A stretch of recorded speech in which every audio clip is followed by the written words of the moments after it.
பரிசுத்த இயேசுவின் நாமத்தில் அக்கினி கிருபை ஊழியங்கள் சார்பாக உங்கள் அனைவரையும் வாழ்த்து வரவேற்பதில் மிக்க மகிழ்ச்சி அடைகின்றேன். இன்று நாம் கீழ்ப்படிதல் என்பதை தியானிக்க இருக்கின்றோம். வசனம் வாசிக்க கேட்போம். 1 சாமுவேல் 15வது அதிகாரம் 22வது வசனம். அதற்கு சாமுவேல், கர்த்தருடைய சத்தத்திற்கு கீழ்ப்படுகிறதை பார்க்கிலும் சர்வாங்க தகனங்களும் பலிகளும் கர்த்தருக்கு பிரியமாயிருக்குமோ? பலியை பார்க்கிலும் கீழ்ப்படிதலும் ஆட்டுக்கடாக்களின் நிலத்தை பார்க்கிலும் செவி கொடுத்தலும் உத்தமம். ஜெபம். இயேசுவே, எங்கள் மேல் உள்ள கீழ்ப்படியாதனால் ஏற்பட்ட பாவத்தை எல்லாம் பரிசுத்த இரத்தத்தால் கழுவி சுத்திகரியுமப்பா. இயேசுவே, கீழ்ப்படிதல் உள்ள பிள்ளைகளாக மாற்ற கிருபை பாராட்டுமப்பா. நீர் பேசுமப்பா, நாங்கள் கேட்கின்றோம். ஆமேன். இயேசு கீழ்ப்படிதலுக்கு தான் முதல் கனம் கொடுக்கின்றார். அவர் வார்த்தை கீழ்ப்படியாட்டா அவருக்கும் நம்மளுக்கும் சம்பந்தமே இல்லை. நம்ம விட்டு விலகி விடுவார். கீழ்ப்படிதல் இல்லாமல் கோடி பேர் சேர்ந்து மியூசிக் போட்டு லைட் போட்டு என்ன எல்லாம் ஆர்ப்பாட்டங்கள் பண்ணி என்ன அவர் ஆராதனை பண்ணாலும் அங்கே அவர் இருக்க மாட்டார்.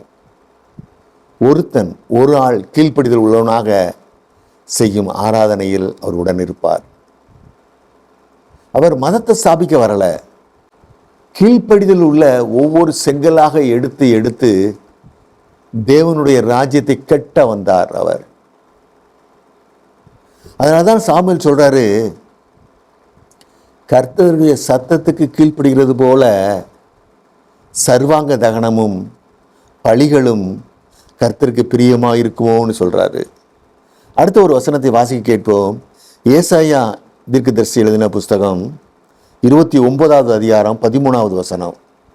இந்த ஜனங்கள் தங்கள் வாயினால் என்னிடத்தில் சேர்ந்து தங்கள் உதடுகளினால் என்னை கனம் பண்ணுகிறார்கள்.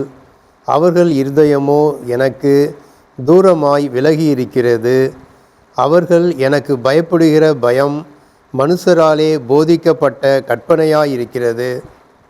கீழ்ப்படியாமையுள்ள ஆராதனையை தேவன் வெறுக்கிறார். கீழ்ப்படிதல் தான் ஆராதனை விட அவருக்கு ரொம்ப முக்கியம். அவர் சொல்றாரு, வாயு உதடும் தான் என்னை கனம் பண்ணுது, இருதயம் என்னோட தூரமாக இருக்குங்கிறாரு. இருதயம் மாமிச சிந்தினால் நிறைந்திருக்குங்கிறாரு, தூரமாக இருக்குங்கிறாரு. நம்ம வேதத்தில் இருந்து இதுக்கான உதாரணங்களை பார்ப்போம். வசனம் வாசி கேட்போம். யோசுவா 7ஆம் அதிகாரம் 6வது வசனம்.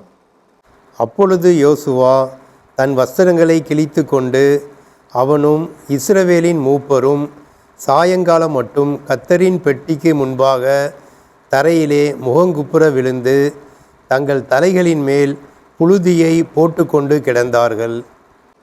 யோசுவா தன் வஸ்திரத்தை கிழித்து கொண்டு முகங்குப்புற விழுந்து தலையின் மேல் புழுதியை போட்டுக்கொண்டு கிடக்கிறார்.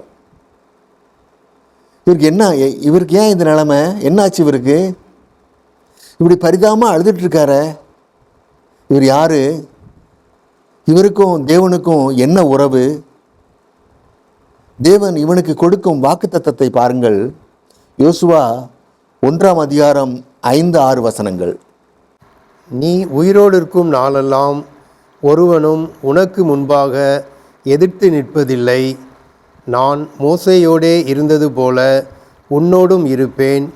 நான் உன்னை விட்டு விலகுவதும் இல்லை, உன்னை கைவிடுவதும் இல்லை. பலங்கொண்டு திடமனதாயிரு. இந்த ஜனத்தின் பிதாக்களுக்கு நான் கொடுப்பேன் என்று ஆணையிட்ட தேசத்தை நீ இவர்களுக்கு பங்கிடுவாய். பாருங்க, நான் உயிரோடு இருக்க நாள் நான் உன்னோடு இருப்பேன்னு சொன்னார். அவன் எப்படி இருக்கான்? இப்போ மோசையோடு இருந்தது போல் நான் உன்னோடு இருப்பேன்னு சொன்னார். வஸ்திரத்தை கிழிச்சிக்கிட்டு தலையில் புழுதியை போட்டுக்கிட்டு குப்புற விழுந்து கிடக்கிறாரு. வாக்குத்தத்தம் எப்படிலாம் இருக்குது பார்த்தீங்களா? உன்னை கைவிடுவது இல்லைன்னு சொன்னார். நான் உன்னோட விலகுவது இல்லைன்னு சொல்லியிருக்கிறாரு. நீ திடமானதாயிரு. இந்த ஜனத்துக்கு நான் கொடுப்ப தேசத்தை நீ தான் அவங்களை பங்கிட்டு கொடுப்பேன்னு சொல்கிறாரு. அவ்வளோ பெரிய காரியத்தை அவன்கிட்ட கொடுத்துருக்கிறாரு. அவன் எப்படி கிடக்கிறான்? இப்போ நீ போக முடியாமலாம் நான் உன்னோட இருப்பேன்னு சொன்னவர் இப்போ பரிதாபமாக விழுந்து கிடக்கிறாரு. யோசுவா இந்த நிலைமை ஏன் வந்துச்சு? நாமும் ஏகப்பட்ட வாக்குத்தத்தத்தை நியூ இயர் புது வருஷ காலத்தில் நம்ம காடாக எடுத்து வாங்கி வச்சுருப்போம். இப்போ தினம் தினம் வாக்குத்தத்தங்கள் தான். ஏகப்பட்ட வாக்குத்தத்தங்கள் வாங்கி வச்சுருக்கோம். செல்லில் ஏகப்பட்ட வாக்குத்தத்தங்கள் வருது. ஆனால் வாழ்க்கை கவலை மிகுந்ததாக, அவநம்பிக்கை உடையதாக, விரக்தியாக, முறுமுறுப்பாக.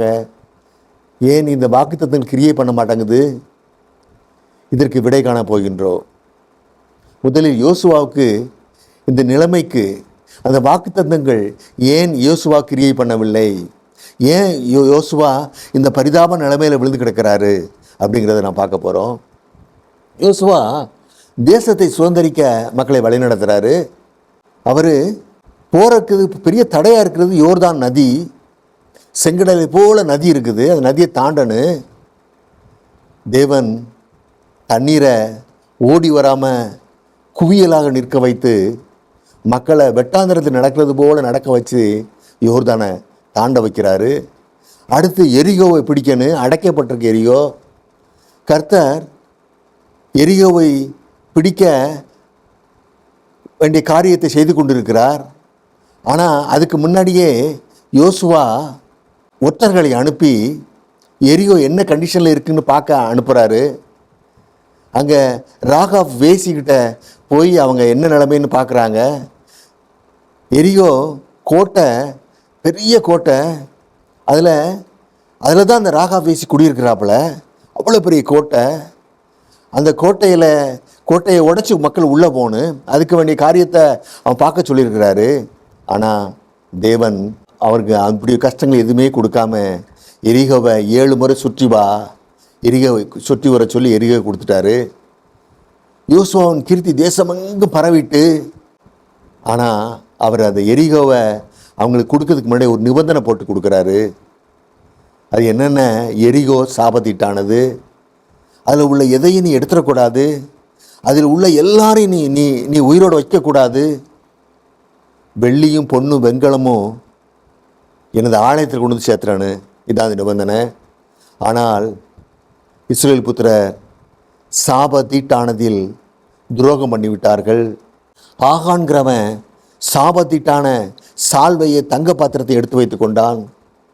களவு செய்யப்பட்டு விட்டது. சாபத்தீட்டு வந்துவிட்டது. ஆனால் வெற்றி களிப்பில் யோசுவா அருகிலுள்ள ஆயி பட்டணத்தை பிடிக்க தேவுகாரர்களை அனுப்புகின்றான். தேவுகாரர்கள் சொல்கிறார்கள், சின்ன பட்டணம், சின்ன கொஞ்சம் மக்கள், நம்ம 2000-3000 பேரே போதும்னு அவங்க சொல்ல கேட்டு 3000 பேரை யுத்தத்துக்கு அனுப்புகிறாங்க.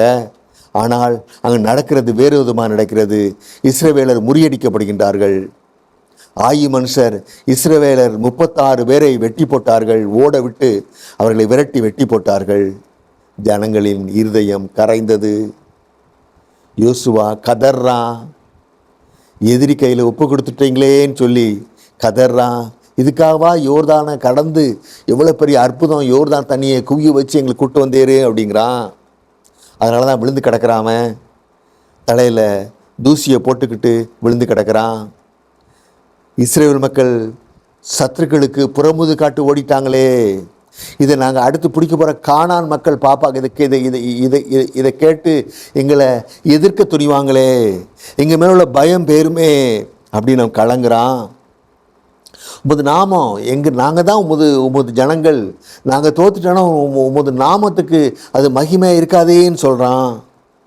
ஏன்னா இஸ்ரேல் மக்களை அவர் எகிப்திலேருந்து அழைத்து வரும்போது மொத்த உலகமே அவங்களை கண்டு பயந்துச்சு. இப்போ இந்த பயம்லாம் பேட்டேன்னு கலங்குறான். இப்போ தான் இது வரைக்கும் பார்த்து கொண்ட தேவன் இப்போ தான் பேச ஆரம்பிக்கிறார் இயேசுவாக்கிட்ட. எழுந்துரு, ஏன் இப்படி விழுந்து கிடக்குங்கிறாரு.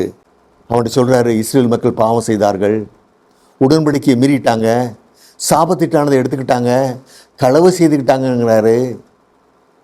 தேவன் எல்லாத்தையும் பார்த்து கொண்டே இருக்கிறார். நாம் செய்யும் கீழ்ப்படியாமைக்கு ஏற்ற தண்டனையை கொடுத்து கொண்டே இருக்கிறார். நமக்கு அது தண்டனைன்னு தெரிய மாட்டேங்குது. நம்ம தேவன் நம்மளை கவனிக்கலை, நம்மளுடைய கருணை பார்வை இல்லை, தேவனோட நம்ம இரக்கம் காட்டல் நினச்சிட்டு இருக்கோம். சத்துருக்களுக்கு முன்பாக இஸ்ரேல் மக்கள் நிற்க மாட்டாமல் முதுகை காட்டினார்கள். கீழ்ப்படியாமை பாவத்தினால் சாபத்திட்டானார்கள் அவர்கள்.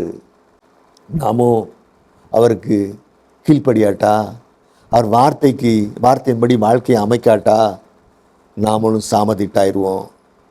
இயேசு சொல்கிறாரு, தேவன் சொல்கிறாரு, சாபத்திட்டானதை உன் நடுவிலிருந்து விலக்கிடு, நிக்கிரகம் பண்ணிடு, அப்போது நான் உங்களோட இருப்பேங்கிறாரு. அவர் அசுத்தத்துக்குள்ளே இருக்க முடியாது. அவர் தேவன் அவர் கட்டளைகளுக்கு கீழ்ப்படியாதவர்கள் யாராக இருந்தாலும் அவர்களுடன் அவரால் இருக்க முடியாது. அவருடைய நாம மகிமையை பற்றி கவலைப்படுவதே இல்லை. நம்ம நினச்சிட்டு இருக்கோம் அவர் நாம மகிமைங்கிறது பெரிய கூட்டம், தேசமெல்லாம் கிறிஸ்தவங்களாக மாறிட்டாங்கன்னா அவர் நாம மகிமை. அவர் அப்படி நினைக்கவே இல்லை. அவர் நாம மகிமையே அவர் கீழ்ப்படிதல் தான். அவர் வார்த்தையின்படி வாழ்க்கையை அமைக்கிறது மூலமாக தான் அவர் நாமம் மேன்மை பாராட்டப்படும். வெறும் ஆட்களாக, வெறும் ஆர்ப்பாட்டமாக, பெரும் கூட்டமாக அவருடைய நாமம் மகிமைப்படும் என்று நாம் நினைத்து கொண்டிருக்கிறோம். ஆனால் தேவன் அப்படி நினைக்கவில்லை. அது கீழ்ப்படியாத பாவத்தை செய்த யாராக இருந்தாலும், அது யோசுவாவாக இருந்தாலும் அதுதான் நிலைமை. யோசுவா மோசைக்கு பிறகு தேர்ந்தெடுக்கப்பட்ட தலைவன். அவன் தான் கானானை பங்கிட்டு போகிற தலைவன், பங்கிட்டு கொடுக்க போகிறான்னு தேவன் சொல்கிறாரு. ஆனால் அவன் என்ன பண்ணிட்டு இருக்கான்? இப்போ தரையில் விழுந்து கிடக்கிறாரு, சட்டை கிழிச்சிட்டு கிடக்கிறாரு. ஏன்? கீழ்ப்படியாத பாவம். அப்படின்னா நம்மளாம் ஏமாத்துறோம். யோசுவாட்ட அவர் முதலே தேவன் சொல்கிறாரு, அதை வாசிக்க கேட்போம். யோசுவா 1ஆம் அதிகாரம் 7-8 வசனங்கள். என் தாசனாகிய மோசே உனக்கு கற்பித்த நியாய பிரமாணத்தின்படியெல்லாம் செய்ய கவனமாயிருக்க மாத்திரம் மிகவும் பலங்கொண்டு திடமனதாயிரு. நீ போகும் இடமெல்லாம் புத்திமானாய் நடந்து கொள்ளும்படிக்கு அதை விட்டு வலது இடதுபுறம் விலகாதிருப்பாயாக. இந்த நியாயப்பிரமாண புஸ்தகம் உன் வாயை விட்டு பிரியாதிருப்பதாக. இதில் எழுதியிருக்கிறவைகளின் படியெல்லாம் நீ செய்ய கவனமாயிருக்கும்படி இரவும் பகலும் அதை தியானித்து கொண்டிருப்பாயாக. அப்பொழுது நீ உன் வழியை வாய்க்க பண்ணுவாய், அப்பொழுது புத்திமானாயும் நடந்து கொள்ளுவாய். பார்த்தீங்களா? இவ்வளோத்தையும் யோசுவாவை லீடராக்கும்போது பயிற்சி அவருக்கு லீடராக்குறதுக்குள்ள பயிற்சியை தேவன் கொடுக்குறாரு. என்ன கொடுக்குறாரு? நீ நியாய பிரமாணத்தின்படி செய்ய கவனமாயிரு. நியாய பிரமாணத்தின் படி மாத்திரம் செய்ய கவனமாயிரு. பலங்கொண்டு திடமனதாக செய். நீ போகும் இடமெல்லாம் புத்திமானம் நடக்கணுமா? அந்த நியாயப்பிரமாணத்துக்கு வலதுபுறம் இடப்புறம் விலகாதங்கிறாரு. நம்ம புத்திமான ஆசைப்பட்டால் அவர் கட்டளையில் கை கொள்ளணும். நியாயப்பிரமாண புத்தகம் உன் வாயை விட்டு விலகாதிருப்பதாகன்னு சொல்கிறாரு. அதில் எழுதியிருக்கிறபடியெல்லாம் செய்ய கவனமாக இரவும் பகலும் அதை தியானிங்கிறாரு. நியாயப்பிரமாண புத்தகத்தை அவர் கட்டளையை இரவும் பகலும் தியானித்தால் தான் அது எப்படி நம்மளால் நடக்க முடியும். நம்ம அதை பற்றியே யோசித்து கொண்டு இருந்தால்தான் அதை நாம் செயல்படுத்த முடியும் அப்படின்னு தேவன் சொல்கிறாரு. அதை அப்போதான் உனக்கு எல்லாம் வாய்க்கும், வழிகள் எல்லாம் வாய்க்கும். நம்ம தொட்டது இன்னும் தொடங்க மாட்டேங்கன்னு சொல்கிறோம், ஒன்றும் நடக்க மாட்டேங்கன்னு சொல்கிறோம். காரணம் நம்ம கட்டளை நடக்கணும்னு அர்த்தம். எப்பெல்லாம் நம்ம தொட்டதில் நம்ம செய்கிற வேலையெல்லாம் தோல்வி அடையுதோ, நஷ்டமாகுதோ, நம்ம நினச்சிக்கிடணும் நம்ம கர்த்தருடைய கட்டளையின்படி நடக்கலைன்னு நினச்சிக்கணும். ஏன்னா நம்ம எங்கேயாவது முட்டாத்தனம் தவறு பண்ணிட்டோம்.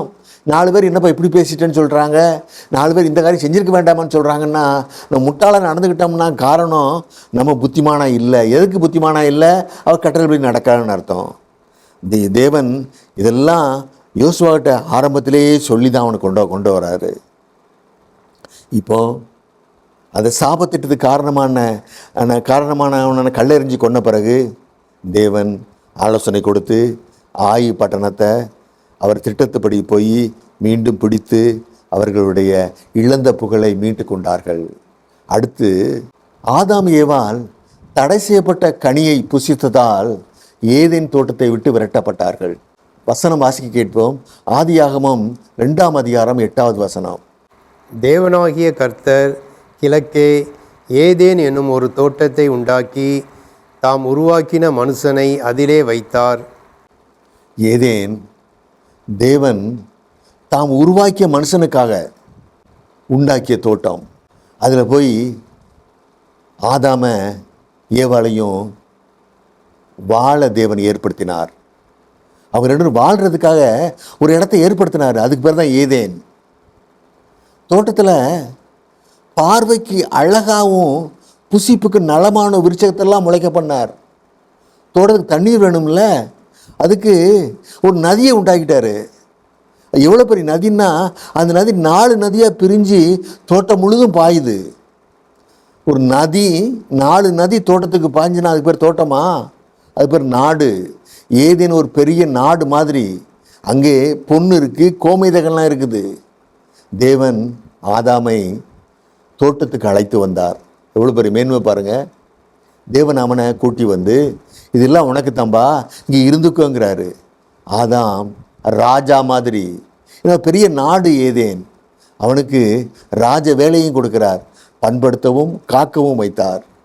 அடுத்து இதற்கு வேறு ஒரு சிறப்பு இருக்குது. அது என்னென்னு வாசிக்க கேட்போம். ஆதியாகமம் 3ஆம் அதிகாரம் 8வது வசனம். பகலில் குளிர்ச்சியான வேளையிலே தோட்டத்தில் உலாவுகிற தேவனாகிய கர்த்தருடைய சத்தத்தை அவர்கள் கேட்டார்கள். அது தேவன் உலாவுற இடம், தேவன் வாசம் பண்ணுற இடம். அது ஆதாமும் ஏவாளும் தேவனோட பேசுகிற இடம். அது எவ்வளோ முக்கியமான இடம் அது. அந்த இடத்த இதுதான் யாரை விரட்டுறாரு? ஆதாமும் ஏவாளையும் விரட்டுறாரு. அப்போது அவங்க என்ன பண்ணுறாங்கன்னு பார்ப்போம். ஒரு காரியம் நாம் தெரிந்து கொள்ளணும். தேவன் என்ன ஆசீர்வாதம் தந்தாலும் அதில் ஒரு நிபந்தனை வச்சிருப்பார். அதில் ஒரு பிரமாணம் இருக்கும், அதில் வரமுறை இருக்கும், ஒரு சட்டம் வைத்திருப்பார். நாம் அதை செய்தால்தான் அந்த ஆசீர்வாதத்தை பெற முடியும். ஆனால் நாமோ அந்த நிபந்தனைப்படி நடக்க முடியாமல், என்னென்னா கஷ்டப்படணுமே, விட்டு கொடுக்கணுமே, பொறுத்து போகணுமே, உழைக்கணுமே, கண் விழிக்கணுமே, வியர்வை சிந்தனுமே, அதுதானே கஷ்டம். ஆகவே ஆசீர்வாதத்தை இலவசமாக தாரன்னு கேட்டுட்டு இருக்கோம். தேவன் இங்கே ஒரு உடன்படிக்கையை, ஒரு பிரமாணத்தை ஆதாம் ஏவாளுக்காக ஏற்படுத்தி வைக்கின்றார். அது என்னவென்றால், நன்மை தீமை அறியத்தக்க விருட்சத்தையும் ஜீவ விருட்சத்தையும் அங்கே முளைக்க வைத்திருந்தார், அங்கே ஏற்படுத்தியிருந்தார். அந்த பிரமாணத்தை வாசிக்க கேட்போம். ஆதியாகமம் 2ஆம் அதிகாரம் 16-17 வசனங்கள். தேவனாகிய கர்த்தர் மனுஷனை நோக்கி, நீ தோட்டத்தில் உள்ள சகல விருட்சத்தின் கனியையும் புசிக்கவே புசிக்கலாம். ஆனாலும் நன்மை தீமை அறியத்தக்க விருட்சத்தின் கனியை புசிக்க வேண்டாம். அதை நீ புசிக்கும் நாளில் சாகவே சாவாய் என்று கட்டளையிட்டார். தேவன் நிபந்தனை கொடுக்குறாரு. பிரமாணம் என்னென்ன? சகல விருட்சத்தின் கனியை நீ புசிக்கலாம், எல்லாத்தையும் புசிக்கலாம், ஒரே ஒரு. ஆனால் நன்மை தீமை அறியத்த கனியை மட்டும் புசிக்கக்கூடாது. புசிக்க நாளில் நீ சாவ, அது எச்சரிக்கை கொடுத்துட்டார். புசிக்காத புதுசாக நீ சாகவே சாவாயின்னு எச்சரிக்கையும் கொடுத்துட்டார். இந்த நன்மை தீமை அறியத்தக்கது கனி தானே பிரச்சனை இல்லை? தேவன் இதை படைக்காமலே இருந்திருக்கலாம்ல, பிரச்சனையும் இருந்திருக்காதே. அவருக்கு வேண்டிய பொருளை மட்டும் அங்கே இருந்துச்சுன்னா, இல்லாத பொருளை அந்த பொருளை அவன் வேண்டாத பொருளை அங்கே எடுத்துகிட்டு அவன் பிரச்சனை இல்லாமல் இருந்திருப்பான். ஆதாமே பிரச்சனை இல்லாமல் அவங்க இருந்திருப்பாங்களே. அதுதான் நமது தேவன். அதான் நாம் அவரை ஜீவிக்கிறார்னு சொல்கிறோம். எல்லா இடத்திலும் நம்மை சோதிக்க ஒரு பிரமாணத்தை வைத்திருப்பார், ஒரு சோதனையை வைத்திருப்பார். நாம் அதில் ஜெயிக்கணும். அப்போது தான் ஆசீர்வாதம். இதுதான் நம்ம தேவனுடைய நடைமுறை. இங்கும் சோதனை ஆதாம் ஏவாளுக்கு. அவர் ஒரு பெரிய காரியத்தெல்லாம் செய்ய சொல்லலை, ஒரு பழத்தை மட்டும் சாப்பிடாதங்கிறாரு. அந்த பழத்தை தவிர எல்லா பழத்தினையும் சாப்பிடுங்கிறாரு. இதுதான் உடன்படிக்கை, இதுதான் பிரமாணம். இதை ஆதாம் ஏவாளால் செய்ய முடியவில்லை, இதன்படி நடக்க முடியவில்லை. ஏன்னா பிசாசு இவர்களிடம் பேராசை இருப்பதை அறிந்து கொண்டான். அது அவனுடைய குணம் இல்லை. அவன் உள்ளே வருவதற்கு அது வழி ஏற்படுத்தி கொடுத்து விட்டது. இவருடைய பேராசை இல்லாமல் இருந்தால் அவனால் உள்ளே வர முடியாது. நமக்குள்ளும் சாத்தான் கிரியை பண்ண காரணம் அவன் குணம் நம்மிடம் இருப்பதால் தான். தேவ குணம் நம்மிடம் இருந்தால் அவனால் வர முடியாது. ஆதாம் ஏவாள் உள்ளே தேவனைப் போல ஆக வேண்டும் என்ற பேராசை, சாத்தான் வர பாதையை அமைத்து கொடுத்து விட்டது. தேவனை பார்த்து பார்த்து பொறாமைப்பட்டு நாமும் அவரை போல ஆக வேண்டும், அதிகாரம் உடையவராக ஆக வேண்டும் என்ற ஆசை சாத்தான் இதை பயன்படுத்தி கொண்டு பழத்தை சாப்பிட வைத்து கீழ்ப்படியாமை பாவத்தை செய்ய வைத்து அவன் பிள்ளையாக மாற்றிவிட்டான். தேவன் அவர்கள் கொடுத்த மொத்த ஆளுமையையும் பறித்து கொண்டான். தேவன் வர்றாரு, வந்து விசாரிக்கிறாரு, என்ன நடந்ததுன்னு விசாரிக்கிறாரு. ஆதாம் சொல்கிறான், நீ தந்த ஸ்திரீ கொடுத்தாளுங்கிறான். ஏவாள் சொல்கிறான், பாம்பு வஞ்சித்ததுங்கிறா. தப்பு செய்யும்போது சேர்ந்து செஞ்சாங்க. இவன் ஒருவரை ஒருவர் காட்டி கொடுக்கிறார்கள். தண்டனை, வேதனையோடு பிள்ளை பெறுவாய். ஏவாள், கணவன் ஆண்டு கொள்வான். ஆதாமுக்கு, பூமி உன் நிமித்தம் சபிக்கப்பட்டிருக்கும், உன் முகத்தின் வேர்வையால் ஆகாரம் புசிப்பாய். கடினமாக உழைச்சி தான் ஆகாரம் உனக்கு. அவர்கள் துரத்தப்பட்டார்கள். வாசிக்க கேட்போம். ஆதியாகமம் 3ஆம் அதிகாரம் 23, 24 வசனங்கள். அவன் எடுக்கப்பட்ட மண்ணை பண்படுத்த தேவனாகிய கர்த்தர் அவனை ஏதேன் தோட்டத்திலிருந்து அனுப்பிவிட்டார். அவர் மனுஷனை துரத்திவிட்டு ஜீவ விருட்சத்துக்கு போம் வழியை காவல் செய்ய ஏதேன் தோட்டத்துக்கு கிழக்கே கேருபீன்களையும் வீசி கொண்டிருக்கிற சுடரொளி பட்டயத்தையும் வைத்தார். பாருங்க, அவங்க மீண்டும் உள்ளே வந்துடுவான்னு பயந்துட்டார் தேவன். என்ன, அதனால் 2 பேரை காவல் வைக்கிறாரு. கேருபீனையும் காவல் வைக்கிறார், சுடரொளி பட்டயத்தையும் காவல் வைக்கிறாரு. சுடரொளி பட்டணம் சுற்றிக்கிட்டே இருக்காது, அது உள்ளே யாரும் போக முடியாது, போனால் வெட்டி போடும். அது விரட்டிட்டாரு. துரத்தப்பட்டார்கள் அவர்கள். போன் வெளியில் சொல்ல துரத்திட்டார் தேவன். காரணம், கீழ்ப்படியாமை. எதை செய்ய சொன்னாரோ அதை செய்யலை அவங்க. அதுக்கு மாறாக செஞ்சுட்டாங்க அவங்க. ஒரு பழத்தை தான் அவங்க சாப்பிடக்கூடாதுன்னு, அது அவங்களால இருக்க முடியலை அவங்களுக்கு. என இதையும் கட்டுவிட்டது. நாம் நமது கண்ணீர் உள்ள வறுமைக்குள், சாபத்துக்குள், துன்பத்துக்குள் துரத்தப்படாமல் இருக்கணும்னா நம்மளையும் தேவன் துரத்தி விட்டுருவார். எதுக்குள்ள? கண்ணீருக்குள்ள, வறுமைக்குள்ள, சாபத்துக்குள், துன்பத்துக்குள், அல்லல்குள். அப்படி துரத்தாமல் இருக்கணும்னா நம்ம அவருடைய கட்டளைக்கு கீழ்ப்படிந்துட்டோம்னா நம்மளுக்கு வாழ்க்கையில் எப்போதுமே ஏதேனில் மகிழ்ச்சியாக வாழலாம். மகிழ்ச்சியாக அவருடைய கட்டளை கீழ்ப்பட்டு ஏதேனில் சுகமாக நம்ம வாழலாம். நம்ம அப்படி செய்வோம். இறுதியாக லோத் மனைவி பின்னிட்டு பார்த்து உப்பு தூணானாள். வசனம் வாசி கேட்போம். ஆதியாகமம் 19ஆவது அதிகாரம் 17ஆவது வசனம். அவர்களை வெளியே கொண்டு போய் விட்ட பின்பு அவர், உன் ஜீவன் தப்ப ஓடிப்போ, பின்னிட்டு பாராதே, இந்த சமபூமியில் எங்கும் நில்லாதே, நீ அழியாதபடிக்கு மலைக்கு ஓடிப்போ என்றார். லோத்து குடும்பத்துக்கு சொல்லப்பட்ட ஒரே கட்டளை பின்னிட்டு பார்க்காதே. அதை லோத்து செஞ்சான். லோத்து மகள்கள் 2 பேரும் செஞ்சாங்க. ஆனால் அது லோத்து மனைவியால் செய்ய முடியலை. அது செய்ய முடியாமல் போயிட்டா. ஆதியாகமம் 13ஆவது அதிகாரம் 10ஆவது வசனம். அப்பொழுது லோத்து தன் கண்களை ஏறெடுத்து பார்த்து, யோர்தான் நதிக்கு அருகான சமபூமி முழுவதும் நீர்வளம் பொருந்தினதா இருக்க கண்டான். கர்த்தர் சோதோமையும் கொமோராவையும் அழிக்கும் முன்னே சோவாருக்கு போம் வழி மட்டும் அது கர்த்தருடைய தோட்டத்தை போலவும் எகிப்து தேசத்தை போலவும் இருந்தது. பாருங்க, சோதம் எப்படி இருந்துச்சு? சோதம் ஏதனை போல இருந்துச்சான், எகிப்தை போல இருந்துச்சான். செழிப்பான பூமி அது, ஆகார திரட்சி மிக்க இடம். எகிப்தை போல. ஏன்னா எந்த பஞ்சம் வந்தாலும் மக்கள் எகிப்துக்கு தான் ஓடி போனாங்க. ஆபிரகாமாக இருக்கட்டும், ஈசாக்கா இருக்கட்டும், எல்லாரும் அங்கே தான் போனாங்க. அங்கே தான் ஆகார திரட்சி. அதே போல் உள்ள இடம் சோதோம். ரொம்ப இதுதான் அழிவு காரணமாக அமைஞ்சிட்டு. பணம் 10 செய்யுமாங்கள்ல, இந்த செழிப்பு தான் அதுக்கு அழிவுக்கு காரணமாக அமைஞ்சிட்டு. லோத்துக்கு ஆபிரகாம் போல பெரும் செல்வ பெருக்கு இருந்துச்சு. செல்வ பெருக்கம்தான் அவங்க 2 பேரையும் பிரிச்சுது. அவங்க அவங்க 2 பேர் வேலைக்காரருக்குள்ள சண்டை ஏற்படுறதுக்கு காரணம் ஏகப்பட்ட ஆடு மாடுகள் செல்வங்கள். லோத்து பெரும் செல்வந்தனாக வாழ்ந்துட்டு இருந்தான் சோதோமில். அவளால் அதை விட்டுட்டு வர மனம் இல்லை. அந்த ஆடு மாடுகள் செழிப்பெல்லாம் விட்டுட்டு சோதமில் விட்டுட்டு வர மனம் இல்லை. நம்மை போல அழியும் உலக பொருட்கள் மேல் ஆசை இது தேவனை விட்டு நம்மளை பிரிச்சிரும்.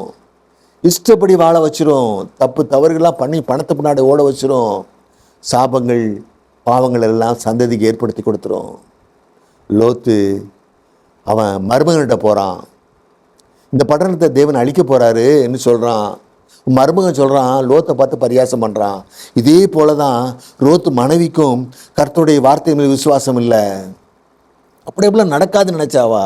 நம்மை போல யார் என்ன எச்சரிக்கை கொடுத்தாலும் நமது தேவன் நாம் நமது வழக்கப்படி தான் செஞ்சிட்ருப்போம். எல்லா வார்த்தையும் கேட்போம், வைப்போம், எடுப்போம், எல்லாம் செய்வோம். ஆனால் வாழ்க்கையில் மாற்றம் வராது. நம்ம இஷ்டத்துக்கு தான் போயிட்டுருப்போம். அதே மாதிரி தான் சோதோம் அழிக்கப்படும் போது அங்குள்ள மக்களும் அதே மாதிரி தான் இருந்திருக்கிறாங்க. அதனால தான் அந்த தூதன் பட்டணத்தை அழிக்கப் போகின்றோம், உன் மனைவி 2 குமாரத்தையும் அழைத்து கொண்டு போன்னு சொல்லும்போது அவங்க தாமதிக்கிறாங்க, ஓட மாட்டேங்கிறாங்க. இப்படி ஒரு வாய்ப்பு கிடைச்சா மற்றவங்களாம் ஓடிடுவாங்களே, அவங்க ஓடலை. காரணம் என்னன்னு வாசிக்க கேட்போம். அடுத்து என்ன நடந்துன்னு வாசிக்க கேட்போம். ஆதியாகமம் 19வது அதிகாரம் 16வது வசனம். அவன் தாமதித்து கொண்டிருக்கும் போது கர்த்தர் அவன் மேல் வைத்த இரக்கத்தினாலே அந்த புருஷர் அவன் கையையும் அவன் மனைவியின் கையையும் அவன் 2 குமாரத்திகளின் கையையும் பிடித்து அவனை பட்டணத்திற்கு வெளியே கொண்டு போய் விட்டார்கள். பாருங்க, அவங்க கைகளெல்லாம் பிடிச்சிட்டு போய் பட்டணத்துக்கு வெளியே கொண்டு போய் விடுறாங்க. கர்த்தர் அவர் மேலே அவ்வளோ இறக்கம் வச்சுருந்தாரு. ஏன் அப்படி இறக்கம் வச்சுருந்தாரு? வாசிக்க கேட்போம். 2 பேதுரு 2ஆம் அதிகாரம் 8வது வசனம். நாள்தோறும் அவர்களுடைய அக்கிரம கிரியைகளை கண்டு கேட்டு நீதியுள்ள தன்னுடைய இருதயத்தில் வாதிக்கப்பட்ட நீதிமானாகிய லோத்தை அவர் ரட்சித்திருக்க. பார்த்தீங்களா, லோத்து யார்? நீதிமான். ஏன் நீதிமான்? சோதோமில் நடக்கிற அக்கிரமத்தை கண்டு இதயத்தில் வாதிக்கிறான், வருத்தப்படுறான். இப்படி அநியாயம் பண்ணுறாங்களே, அக்கிரமம் பண்ணுறாங்கன்னு வருத்தப்படுறான். நோவாவை உலகத்தை அழிக்கும்போது பேழையை உண்டு பண்ணி குடும்பத்தை காப்பாற்றினார். அதே போல் தேவன் காப்பாற்றுறாரு. நீதியாக நடந்து அவர் கண்டிப்பாக காப்பாற்றுவார். நம் வாழ்க்கையை பார்த்துக்கிட்டே இருக்காரு. லோத்து குடும்பத்தை காப்பாற்ற பரலோகம் எவ்வளோ பிரயாசப்படுது பாருங்கள். அந்த 2 தூதர்களும் கையை பிடிச்சி இழுத்துட்டு கொண்டு போய் வெளியே கொண்டு விடுறாங்க. காரணம், லோத்து நீதிமான். அடுத்த ஒரு வசனத்தை வாசி கேட்போம். ஆதியாகமம் 19வது அதிகாரம் 29வது வசனம். தேவன் அந்த சமபூமியின் பட்டணங்களை அழிக்கும்போது தேவன் ஆபிரகாமை நினைத்து லோத்து குடியிருந்த பட்டணங்களை தாம் கவிழ்த்து போடுகையில் லோத்தை அந்த அழிவின் நடுவிலிருந்து தப்பி போகும்படி அனுப்பிவிட்டார். பாருங்க, ஆபிரகாம் ஒரு காரணம். ஆபிரகாமுக்காகவும் லோத்துக்காகவும் லோத்து குடும்பம் காப்பாற்றப்பட்டது. தூதன் சொல்கிறான், ஜீவன் தப்ப மலைக்கு ஓடி போங்கிறான். லோத்து சொல்கிறான், நான் மலைக்கு போக முடியாதுங்கிறான். நான் அந்த சின்ன ஊருக்கு போகிறாங்கிறான். அதுக்கும் தூதன் சரிங்கிறான். தீவிரமாக ஓடி தப்பித்து கொள்ளுங்கிறான். நீ அங்கே சேரு வர நான் ஒன்றும் செய்ய முடியாதுங்கிறான். எப்படி தேவ கட்டளை பாருங்கள். அவனுக்கு எக்காரணத்தை கொண்டும் லோத்துனுடைய குடும்பம் பாதிக்கப்படக்கூடாது. லோத்துவை சேஃப்டியாக கொண்டு சேர்த்த பிறகு தான் நீ அழிக்க ஆரம்பிக்கணும்னு சொல்லி பரலோகம் அந்த தூதர்களுக்கு கட்டளை போட்டிருக்கு. லோத்து குடும்பத்தை இந்த அழிவிலிருந்து காப்பாற்ற பரலோகம் அவ்வளோ தீவிரமாக செயல்படுது. ஆனால் இருந்த போதிலும் கடைசியாக ஒரு டெஸ்ட் வைக்கிது பரலோகம். சோதம் அழிக்க போது சோதம்லேருந்து நீதிமானாக இருக்கிற லோத்து குடும்பத்தை வெளியே கொண்டு வர்றது பரலோகம் முயற்சி பண்ணுது. அவங்க லோத்துவையும் கையை பிடிச்சி இழுத்துட்டு தான் வந்தான் அவன். லோத்து நீதிமான்னு சொல்லுது பைபிள். ஆனால் லோத்து மற்றவங்க 2 கையை பிடிச்சி இழுத்துட்டு வந்தால் லோத்து கூட வந்திருக்கணும்ல. இல்லை, லோத்தும் தாமதிச்சிருக்கிறாரு. அவர் கையும் பிடிச்சி தான் தூதன் இழுத்துட்டு வந்திருக்கிறான். இப்போ நம்முடைய தேவன் நீதிமான். ஒரு இடத்துல எல்லாத்தையும் அழிக்க போகிறாரு. அதில் இருந்து ஒரு குடும்பத்தை மட்டும் காப்பாற்றுறாரு. அவங்களுக்கு கடைசியாக ஒரு டெஸ்ட் வைக்கிறார் தேவன். அந்த டெஸ்ட்டு தான் பின்னிட்டு பார்க்காதேங்கிற டெஸ்ட். பின்னிட்டு பார்த்தா நீனும் உலக பொருள் மேலே ஆசை வச்சுருக்க அப்படின்னு அது அர்த்தப்படுத்திடுது. உலக பொருளிலிருந்து நீ இன்னும் வெளியில் வரல. நீ அழிகிற உலகப் பொருள் மேலே உள்ள இச்சை உன்னை விட்டு இன்னும் போகலைன்னு அது காட்டி கொடுத்துரும். அதான் அது பின்னிட்டு பார்க்காதேன்னு தேவன் ஒரு டெஸ்ட் வச்சுருக்காரு அவங்களுக்கு. அந்த டெஸ்ட்டில் லோத்து பாஸ் பண்ணிட்டான். லோத்துடைய 2 குமார்த்திகளும் பாஸ் பண்ணிட்டாங்க. ஆனால் லோத்து மனைவியால் பாஸ் பண்ண முடியல. லோத்து மனைவியுடைய பேர் பைபிளில் கொடுக்கப்படவே இல்லை. அதை லோத்து மனைவின்னு சொல்கிறோம் நம்ம. லோத்து மனைவியால் அந்த டெஸ்ட்டில் தோற்று போனாவா? தன்னோட சொத்து செல்வம் எல்லாம் அழியுதேங்கிறது, அழியும் உலகப் பொருள் மேலே உள்ள ஆசை, அவைகளை அழிக்க கொடுக்க அவளுக்கு மனம் இல்லை. அவைகள் அழியுதே என்று அந்த அழிவை பொறுக்க முடியாமல் பின்னிட்டு திரும்பி அவைகளை பார்த்து கீழ்ப்படியாத பாவத்தை செய்து லோத் மனைவி உப்புத்தூணாக மாறிப்போனாள். நம்ம தேவன் எல்லோத்தையும் நீதி நியாயன்படி செய்கிறவர். அவர் எல்லோருக்கும் வாய்ப்பு கொடுப்பார். ஆனால் அவர் பியூராக டெஸ்ட் பண்ணி தான் அதுக்கு விடுறார் நம்ம தேவன். அதை நம்மளை தெரிஞ்சுக்கிடன்னு நம்மளுக்கு ரொம்ப முக்கியமான ஒரு பாடம் இது. அவள் உப்புத்தூணாக ஆவதை தடுக்க பரலோகம் எந்த முயற்சியும் எடுக்கலை. அவங்கள குடும்பத்தை காப்பாற்ற பரலோகம் எவ்வளோ முயற்சி எடுத்துச்சு. ஆனால் அவளுக்குரிய தண்டனை நிறைவேற்ற பரலோகம் தீவிரம் காட்டியது. கீழ்ப்படியாத பாவத்தை செய்வது யாராக இருந்தாலும், அது நீதிமான் லோத்துடைய மனைவியாக இருந்தாலும், கீழ்ப்படியாத பாவத்திற்கு தண்டனை உண்டு. அதை மனதில் வைத்துக்கொண்டு நாம் நமது தேவ கட்டளைக்கு கீழ்ப்படிந்து வாழ்வதே பரலோகத்துக்கு மிகவும் மகிழ்ச்சியான காரியம். அதுதான் பரலோகம் எதிர்பார்க்குது. இல்லாவிட்டால் நம்ம அழிவில் இருந்து யாராலையும் காப்பாற்ற முடியாது. லோத்து குடும்பம் காப்பாற்றப்பட்டது, லோத்து நீதிமான். நோவா குடும்பம் காப்பாற்றப்பட்டது, நோவா நீதிமான். நோவாவுக்கும் டெஸ்ட் வைக்கப்பட்டது. என்னென்ன, 100 வருஷம் பேழை கட்டியிருக்கான். 100 வருஷம் மகனும் மருமகனும் அந்த பேழை கட்டுறதுக்கு ஹெல்ப் பண்ணியிருக்கிறாங்க. மாற்றம் இல்லாமல் தொடர்ந்து அவர் விசுவாசிச்சிருக்கிறாங்க. அது அவங்களுக்கு வைக்கப்பட்ட டெஸ்ட்டு. இது லோத்துக்கு பின்னிட்டு பார்க்காத டெஸ்ட் வைக்கப்பட்டு தான் அவங்கள காப்பாற்றுறாங்க. நம்ம தேவன் எதுலேயும் பியூராக அவர் பரிசுத்தத்தை எதிர்பார்க்குற தேவன்களை உணர்ந்து நம்ம பரிசுத்தமாக நடந்து நம்ம இந்த அழிகிற உலகத்தில் நம்மளை தனிமைப்படுத்தி பார்த்து நாம் பரலோகத்துக்கு பிரஜையாக மாறிக்கொள்ளுவோம். ஜெபம். பரலோக பிதாவே, இந்த வார்த்தைகளை எங்கள் இதயத்தில் பதியட்டுமாப்பா. இந்த வார்த்தைகளை எங்கள் வாழ்க்கையை மாற்றட்டும்பா. இயேசுவே, இதை நாங்கள் இருக பிடித்து கொள்ள வேண்டும்பா. எங்கள் வாழ்நாள் முழுவதும் உங்கள் கீழ்ப்படுகிற பிள்ளைகளாக எங்களை மாற்றி ஆசீர்வதியும் பிதாவே. ஆமேன்.